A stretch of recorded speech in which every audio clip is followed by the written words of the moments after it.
Hello anglers, this is Juan from Juan Fishing. Not going to be talking about fishing today. As many people know, I've been planning a through hike of the John Muir Trail starting in early July. What I'm here today to talk about is the fact that I've changed my trail runners within 4 weeks of starting the trail. Most would say that's not advisable, but there's a story behind it, and I felt like telling that story could help other backpackers struggling to find the shoe that's right for them. So let's rewind a bit to 3 years prior, actually 4 years prior now. I was doing my first backpacking trip into the Sierra to fly fish some alpine lakes. I decided that my pack weight was down so low that I could afford to go from boots with a lot of ankle support to trail runners. It would be lighter, cooler. I like that idea. So I bought kind of a lower mid-priced pair of trail runners, took them out, used them. They were okay. A little bit problem with the heat, caused a little bit of blistering, not much, but mostly they just didn't drain very well. They just weren't well made. So I decided when I came back that I was going to change brands. I looked around at some of the top brands in trail runners, and I landed on a model that Salomon makes specifically, and I don't remember the model now. Tried that for about 3 training hikes, and it really didn't work for me because the Salomons for my foot were way too narrow. My foot felt within the first 2 miles of my training hikes would feel like it was jammed in the shoe and just tired and pain in my foot or in my feet. And so I decided that those shoes pretty much right away weren't good for me. So I ended up giving them to my son. He wears the same size, but his feet are a lot narrower. He loves his shoes.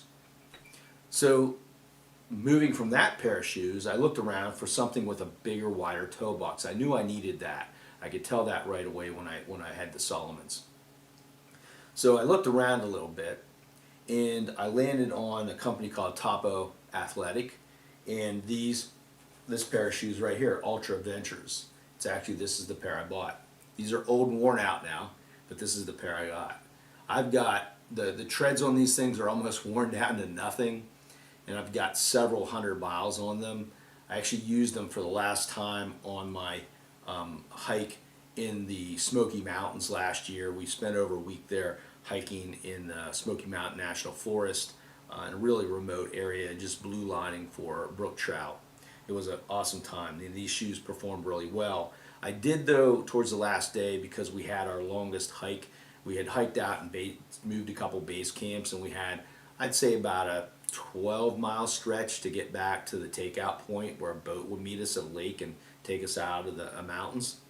So we hiked out, and I started to feel some pain in my ankle, and I just kind of ignored it, and so I thought, well, a little bit heavier, and so that's what's going to happen. So we got back, and I thought that I needed, because of my ankle pain, I felt like I needed more cushion. That's what I thought I needed. So I looked around again at some other trail runners, and I know Topo was actually updating this shoe. And so just this year, before my John Muir Trail hike, I decided to get these, the kind of the version 2 of the Ultra Ventures, which are a lot nicer in terms of the drainage and the ability to dry out fast. The upper is a lot different and really nice. I really like the build quality of my other Topos, because they're other than the wearing down of the foam, the cushion and the gripping. Other than that, they held together. They didn't tear or anything like that. So I went into these, and I used them for about 25 miles total in training hikes for the John Muir Trail.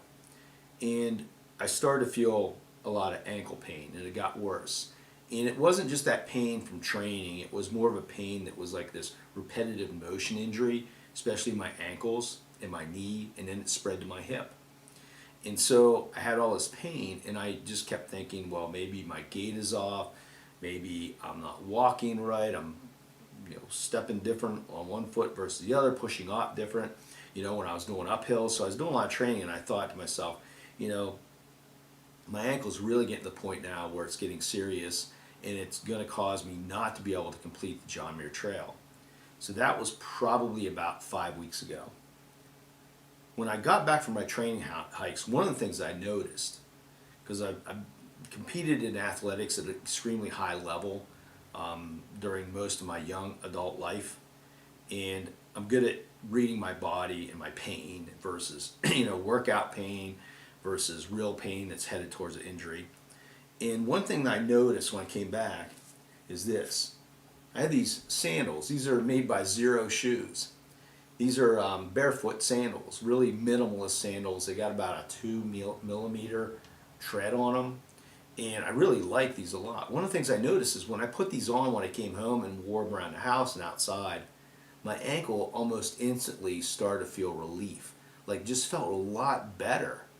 And so after a couple times of doing that with these shoes, I thought to myself, these are about 5 millimeter drop, and these are zero drop shoes. They're minimalist shoes, kind of barefoot shoes. And I thought to myself, maybe I need zero drop trail runners. It never dawned on me, but I trained, again, most of my young life and young adult life, in flat shoes for the sport I was in. I mean, training 2 hours a day, sometimes as many 3 to 4 hours a day in those shoes. So it was something that I was used to. So what I did is, I've resisted it for a while, and I didn't want to do this, but I looked at the Ultra Lone Peaks. They get a lot of press out there from backpackers, and I try to resist it. I'm not a follower. I try to make up my own mind about things, but they did have the zero drop. Maybe not as much cushion as I thought I needed, but they make a good shoe. So I picked up a pair of Lone Peak 5.0s, and the first day that I trained, it was about a mile uphill, 3 miles total, mostly I think close to 2 miles uphill on switchbacks, because I'm training a lot on uphills to practice for the passes, not so much flat training anymore, closer to time. And I did take it easy because I knew it would cause my calf muscles to stretch a little bit more and my muscles to be used in a different way, especially on the uphills. I tried not to strain, I tried to back off. One thing that I noticed right away is that my ankle pain started to get better. And it wasn't going to the bad side any longer. It was actually leveling out, and it started to get better from the first day that I was wearing them. I'm not saying that Ultras are miracle shoes. I'm not saying that at all. I'm just saying that these shoes are working for me. And so now I'm at about 98% recovery on my ankle. The only time it really hurts is when I wear my higher heeled shoes for work. My dress shoes for work and so forth. And I got to do something about that. But for the most part, my ankle when I'm backpacking these feels really good. Really good.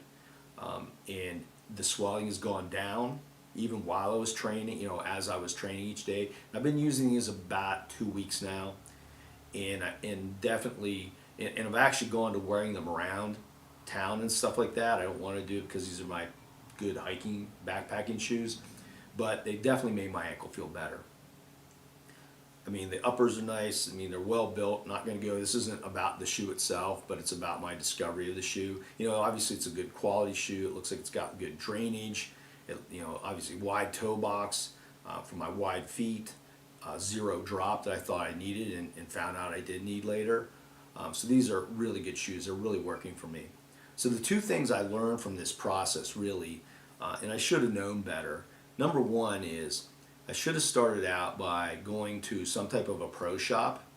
I mean, I'm a kayaker and I know what it means to go into a kayaking pro shop and talk about specifics about gear and get recommendations on gear from somebody who knows what they're talking about. I should have gone to some kind of backpacking or hiking pro shop, even if it meant a bit of a trip, to speak to somebody about the shoes, about the different options, and somebody who maybe knew a little bit about what works, what doesn't work for the type of the way I walk and my body mechanics and so forth. That would have been helpful, and that's something I didn't do. The other thing that I probably could have done too is realizing sooner when I was getting pain over here that that pain was more than just some passing thing.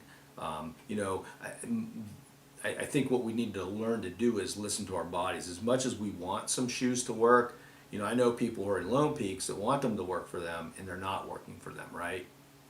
I can see it on YouTube on certain channels where people are complaining while they're backpacking about certain pains, and they're probably not being kind of honest that those shoes aren't working for them. So I think the other thing I learned, besides taking advantage of somebody else's knowledge, not just people who have a propensity towards a certain shoe, right? Just because they're a backpacker, but somebody who really knows shoes, knows how to recommend shoes to people.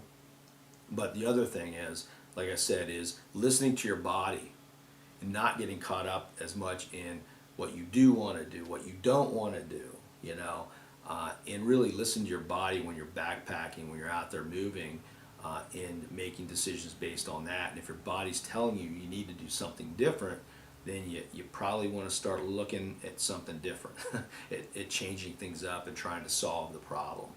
So that was my learning curve on trail runners. The two big takeaways for me is, one, get some help early on from somebody who just isn't like a fanboy of a certain pair of shoes, but somebody who really knows shoes and knows backpacking. And that would probably require a trip to some kind of a pro shop of some type, backpacking shop. I know I have one in my local town. They specialize in backpacking gear, so I could have done that. That's where I got these. And then the other thing is, listen to your body when you're wearing your trail runners, when you're wearing your backpacking shoes, and listen to what your body's telling you. And if your body's telling you that it's not working, try to make some adjustments, either adjustments to the shoes or changing shoes until you get something that works. It's expensive. I mean, right here in front of me, right here is over $300 in shoes that I switched out, but 250. I got to make it 250 miles. So to me, it was worth it in these last few weeks to switch up the shoes. Didn't want to do it, but it was worth it. So that's just my story about how I landed on trail runners that I believe are going to carry me 250 miles. I'm not saying this is the best brand or the brand that I'm even recommending to you. I'm just showing you my process and a little bit how I arrived at these shoes, and hoping that it somehow helps you as you're trying to find the best pair of trail runners, hiking shoes for you. So until next time, fish more, stress less, or if you're a backpacker listening to this, backpack more, stress less.